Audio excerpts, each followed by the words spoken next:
My fingers were sticky with a special kind of glue, the one that smells like almonds and dries clear so you can't see the mistakes. Tiny specks of red and pink paper were stuck to my cheek like confetti from a party only I was having. I didn't care, though. The card was almost finished, and it was, without a single doubt, the most beautiful thing I had ever made in my whole 8 years. The front was a big, wobbly heart I had cut from a sheet of glittery red paper I'd saved for months, just for this. It wasn't a perfect heart. One side was a little fatter than the other, but I thought that made it look like it was beating. Inside, I had drawn our family. It took me a long time, and I had to erase Daddy twice because his head was too small. Finally, he looked just right. Extra tall, with the big, warm smile he always gave me when he came home from work. I drew myself right next to him, holding his hand, and I made sure my dress had my favorite blue stripes. And then, there was Mommy. I spent the longest time on her. I used my best yellow crayon for her hair, pressing down hard to make it look sunny, just like it did when the light from the kitchen window hit it. I tried to draw the little curls that bounced around her face when she laughed, which was my favorite sound in the world. My older sister Jessica was there too, but I drew her a little off to the side. It just felt right. She was holding her phone, a little black rectangle in her hand, because Jessica was always holding her phone. I even drew tiny lines coming from it, like it was glowing. Underneath the drawing, I had written my message. Mrs. Davison, my teacher, says my handwriting is improving, but it still gets a little wobbly when I'm excited. I took a deep breath before each word, trying to make it perfect. To the best mommy in the whole wide world, it said. You are prettier than all the flowers in Mrs. Henderson's garden, and you give the best hugs. I love you more than chocolate ice cream with sprinkles. Love, Chloe. At the bottom, I added a little purple flower with a green stem and a bright yellow sun in the corner, because Mommy always said I was her sunshine. It was the morning of Mother's Day, and a special kind of quiet had settled over the house. I knew Mommy was still sleeping because I couldn't hear the coffee machine humming yet. Jessica was probably still in her room, the blue light of her phone glowing under her door. I carefully slid the card into a pink envelope, the one I had saved from my birthday. I tiptoed into the kitchen, my bare feet silent on the cool tile floor. I wanted my gift to be the very first thing she saw. I put it right next to her favorite mug, the white one with the gold letters that said Queen of Everything. It stood there, propped up and proud. I hid behind the kitchen counter, peeking over the top, just imagining her face when she saw it. Her eyes would get wide, and then they would crinkle at the corners the way they did when she was really happy. She would pull me into one of her big, warm hugs, the kind that smelled like vanilla and safety, and she would say, "Oh, Chloe, it's the most wonderful gift I have ever received." I could almost feel her hand stroking my hair. She would definitely put it on the mantelpiece in the living room, right in the center, for everyone who came over to see. I couldn't stop the giant smile that was spreading across my face just thinking about it. A little while later, I heard footsteps on the stairs, but they were the quick, sharp kind, Jessica's footsteps. She was already dressed in jeans and a nice top, which was weird for a Sunday morning. She was carrying a big, fancy-looking bag from a store I knew was expensive. It had shiny ribbons on top that curled in perfect loops. "What's that?" I asked, my voice barely a whisper. She gave a little sigh, like I had asked a silly question. "It's a present, obviously, for Mom." She placed her bag on the counter with a soft thud, right next to my little pink envelope. My card suddenly looked very, very small. It looked like a tiny lost boat next to a giant sparkling ship. "What did you get her?" I whispered, almost afraid to know. "A designer scarf," Jessica said, puffing her chest out a little. "It cost $200. It's the one she bookmarked on her computer last week. $200. The number was so big it didn't feel real. I tried to picture it in my head, but I couldn't. It sounded like enough to buy a pony, or maybe all the ice cream in the world. I looked at my handmade card, the one I'd spent all of my Saturday afternoon making, the one with my wobbly heart and my best ever drawing. The glitter didn't seem so sparkly anymore. The heart just looked crooked. A cold, heavy feeling started to grow in my tummy. I gently pushed my envelope a little behind the big, shiny bag. I still wanted her to see it, of course, but maybe it would be better if she saw Jessica's amazing present first. That way, my little card wouldn't have to try so hard to be special. The smell of coffee finally started to drift out from the kitchen, and that was how I knew Mommy was awake. I heard her humming a little tune, the one she hummed when she was in a good mood. My heart did a little flutter kick. Maybe the wobbly heart on my card wouldn't matter. Maybe she would love it just because I made it. I peeked around the corner again. Mommy came into the kitchen, her hair tied up in a messy bun and her favorite fluffy robe wrapped around her. "Good morning, my darlings," she said, her voice warm and sleepy. Her eyes landed on the counter, and she saw the big, shiny bag first. A huge smile spread across her face. "Oh my goodness, what is all this?" "Happy Mother's Day, Mom," Jessica said, stepping forward. She sounded so grown up. "Happy Mother's Day, Mommy," I whispered from my hiding spot, but my voice got lost in the crinkling of the fancy bag as Mom picked it up. "You didn't have to," she said, but her eyes were sparkling as she read the tag. From Jessica. She pulled out the ribbons and tore open the paper. Inside was the scarf. It was silky and had patterns of blue and gold that swirled like a river. Mom gasped. She held it up to her neck, looking at her reflection in the shiny toaster. "Jessica, it's beautiful! It's the one I wanted!" She wrapped Jessica in a huge hug, a long one. "Oh, thank you, sweetie. This is just perfect. You are the best. The best." That word echoed in my ears. Jessica was beaming, her cheeks pink. "I'm glad you like it," she said. Mommy carefully folded the scarf and put it back in the box, like it was a treasure. Then, her eyes fell on my little pink envelope, which was now peeking out from behind the empty gift bag. "Oh, what's this?" she asked, picking it up. My heart started beating fast again. This was it. She slid her finger under the flap and pulled out my card. Her eyes scanned the front, and she gave a small, polite smile. "How sweet, Chloe," she said. She opened it and looked at the drawing of our family. "Oh, look at us.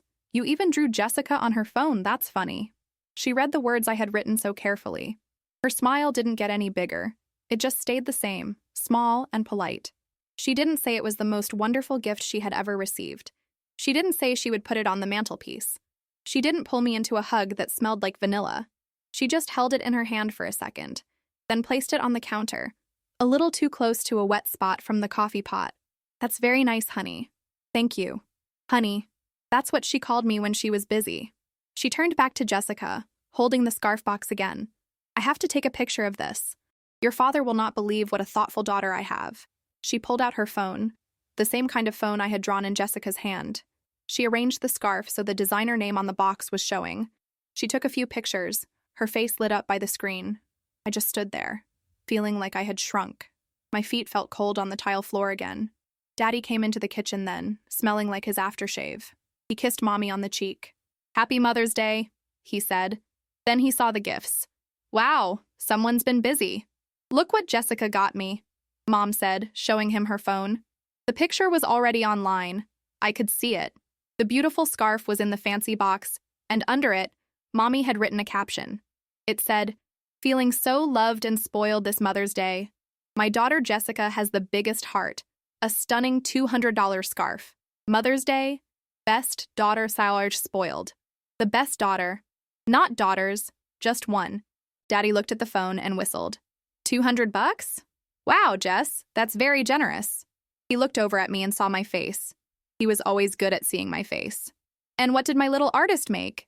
he asked, his voice soft. I just pointed to the card on the counter. It looked even smaller now and a little damp at the corner. Mommy hadn't even mentioned it to him. She was too busy texting, probably replying to all the comments that were already popping up on her post.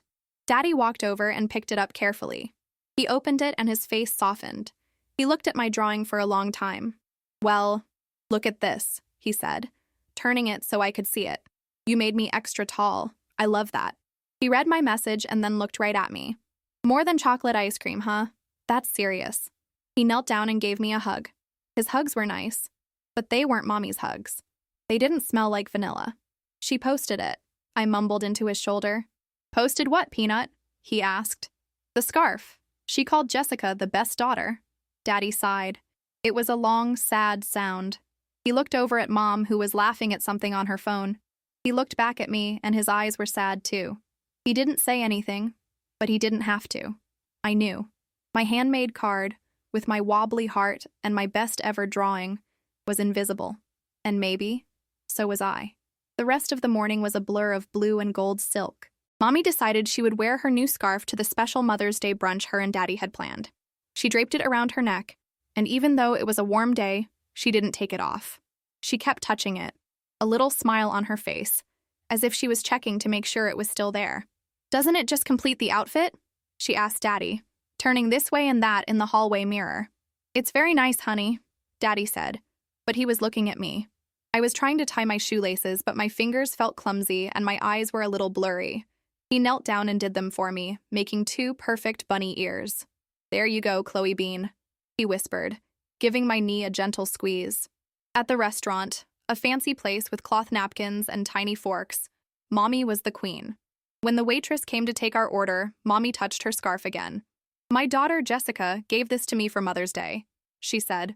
Isn't she just the sweetest? The waitress smiled and agreed. Jessica, sitting next to Mom, seemed to grow taller. I knew you'd love it, she said.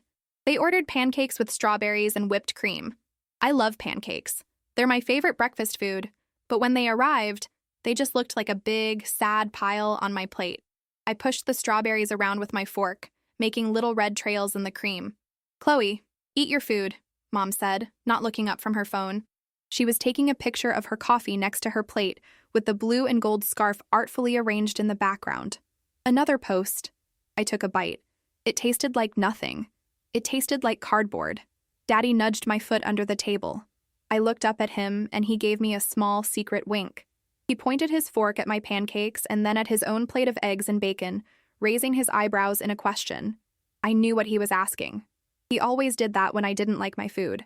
I gave a tiny nod, and he slid a few pieces of crispy bacon onto the side of my plate when Mom was showing Jessica a comment on her phone. It was a small thing, but it was our thing. It felt like a little life raft in a big, lonely ocean. When we got home, the house felt heavy and quiet. Mommy announced she was going to have a relaxing bath. Jessica disappeared back into her room, her phone already pressed to her ear. Daddy said he had to do some work in the garage. I was alone. I walked back into the kitchen. The plates from our quick breakfast were still in the sink. And on the counter, right where Mom had left it, was my card. The corner that had been wet was now dry, but the paper was all crinkly, and the pink from the envelope had bled onto the white card itself. I picked it up. The water had smudged the drawing.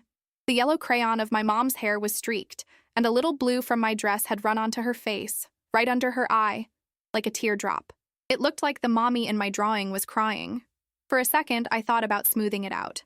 I thought about taking it to my room and putting it in my special box where I keep my treasures.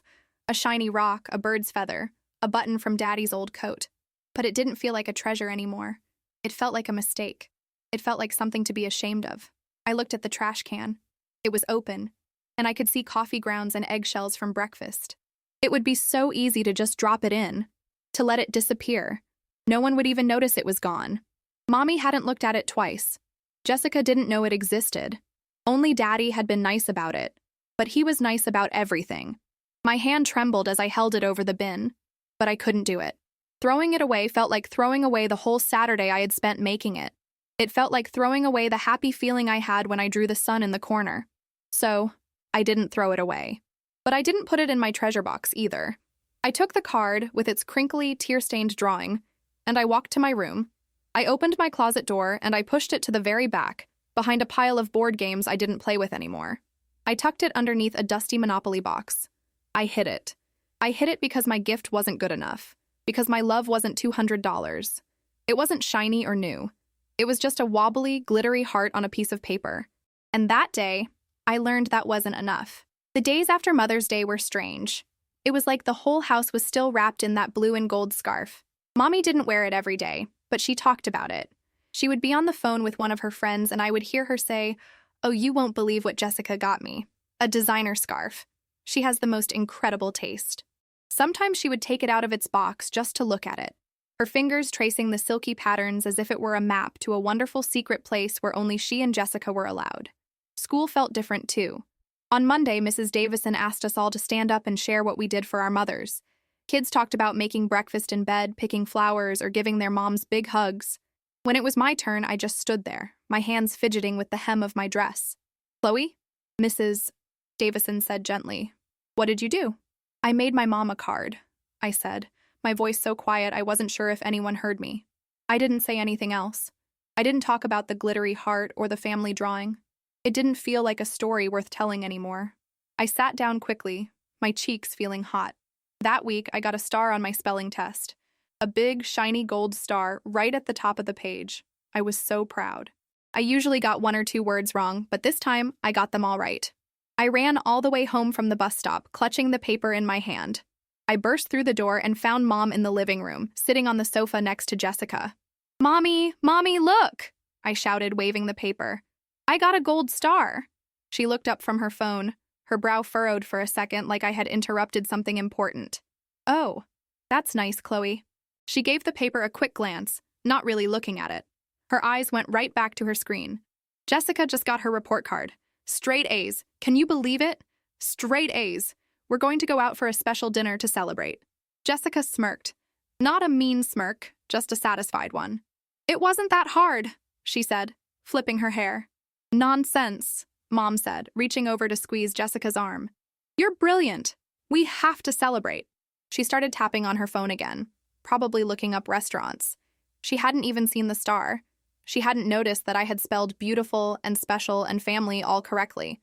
The gold star felt a little less shiny. I walked away, the test paper crinkling in my hand.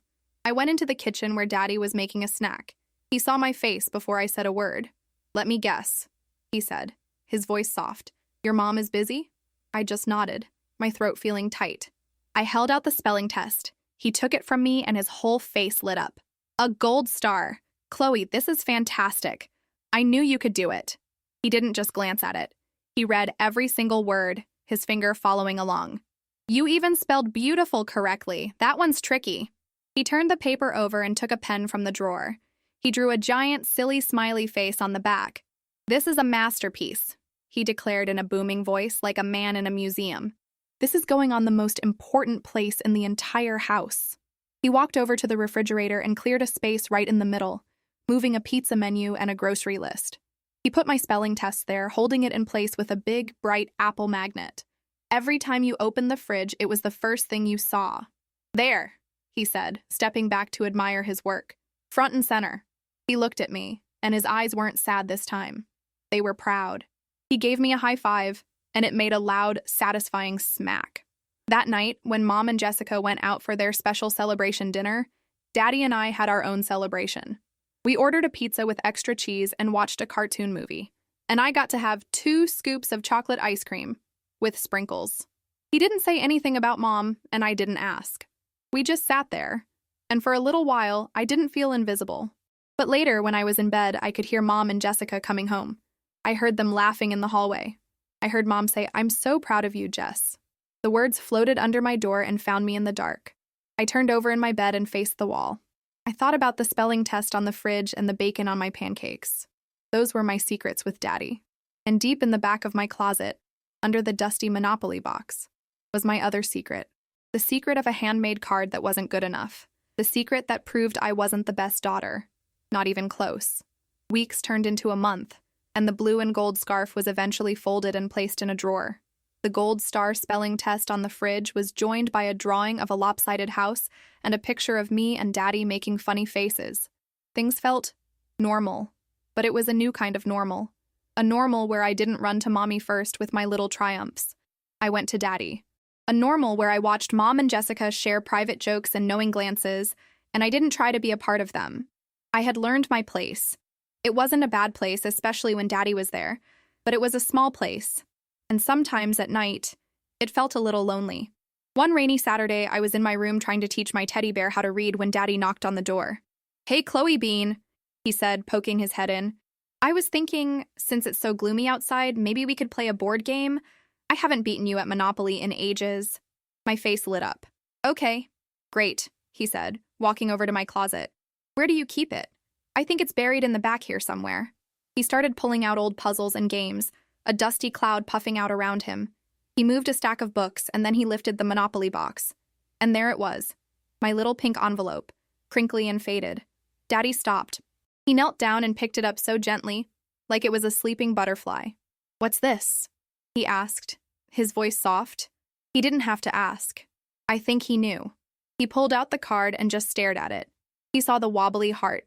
He saw the smudged drawing of Mommy with the blue crayon teardrop running down her face. He traced it with his finger, and his whole body seemed to sag. He looked from the card to me, and his eyes were filled with a deep, aching sadness that made my own heart hurt. "You hid it," he whispered. All this time you kept it hidden back here. I couldn't speak. I just nodded, a lump forming in my throat. He closed his eyes for a moment, then stood up, holding the card. "Stay here, sweetie," he said. "We're going to fix this." He walked out of my room, and I heard him go into the living room where Mom was reading a magazine. I sat on my bed, hugging my teddy bear tight, my ears straining to hear. "Kate," I heard Daddy say. His voice was quiet, but it was firm. "What is it, Dan?" "I'm just getting to the good part of this article," she replied. "I need you to look at something," he said. I heard her sigh. "It's important." I heard the soft sound of him placing the card on the coffee table. There was a long silence. A very, very long silence. "It's Chloe's card," Mom finally said. Her voice sounded different, thin. "She had it hidden in the back of her closet," Daddy said. "Under a box. Look at the drawing, Kate. Look at her face." Another silence. Then a small choked sound. "She got a perfect score on her spelling test a few weeks ago," Daddy continued, his voice steady. "She was so proud. She ran all the way home to show you. But you were busy celebrating Jessica's report card. You told her that's nice and went back to your phone. I put the test on the fridge. It's still there. Did you ever really look at it?" I was just so proud of Jess," Mom stammered. "And Chloe? Are you not proud of Chloe?" Daddy asked. "Are you proud that she felt her gift, something she poured her whole heart into, was something to be hidden in the dark? Something she was ashamed of?" I heard a sniffle. It was Mommy. "The picture. It looks like I'm crying," she whispered. "She just wants to be seen, Kate," Daddy said, his voice softer now. "She just wants to know that she's enough. A $200 scarf is wonderful, but this is a piece of her heart, and she thought you threw it away." It got very quiet then. A few minutes later, my bedroom door opened. It was Mom. Her eyes were red and puffy, and she was holding my card in her hands like it was the most fragile thing in the world. She sat down on the bed next to me. "Chloe," she started, her voice wobbly, just like my handwriting. "I am so sorry." A tear rolled down her cheek, and she quickly wiped it away. "Your daddy is right. I've been stupid. I got so caught up in the shiny things, the things I could show off, that I missed the most important thing of all." She opened the card and looked at my drawing. "You drew me with my sunny hair," she said with a watery laugh. "And you said I give the best hugs." She looked right at me, her eyes pleading. "Do I still?" I didn't answer with words. I just leaned forward and wrapped my arms around her neck. And there it was, that smell of vanilla and safety. She hugged me back, so tight, like she was never going to let go. We stayed like that for a long time. "I love this card, Chloe," she whispered into my hair. "It is the most beautiful, most wonderful gift I have ever received, and I am so sorry I didn't see that before."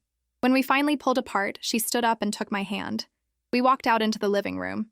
Daddy was waiting, and he gave us a small, sad smile. Mommy walked right over to the mantelpiece, the special place for important things. She moved a framed photo of her and Jessica to the side, and right in the very center, where everyone could see it, she propped up my handmade card. The wobbly glitter heart caught the light from the lamp, and, for the first time in a long time, it looked like it was sparkling again. It wasn't invisible anymore, and neither was I.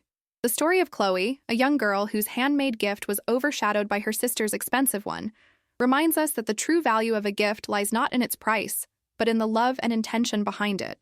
It's a powerful lesson in seeing the heart behind the gesture. If this story touched your heart, share it with someone who needs a message of hope and understanding.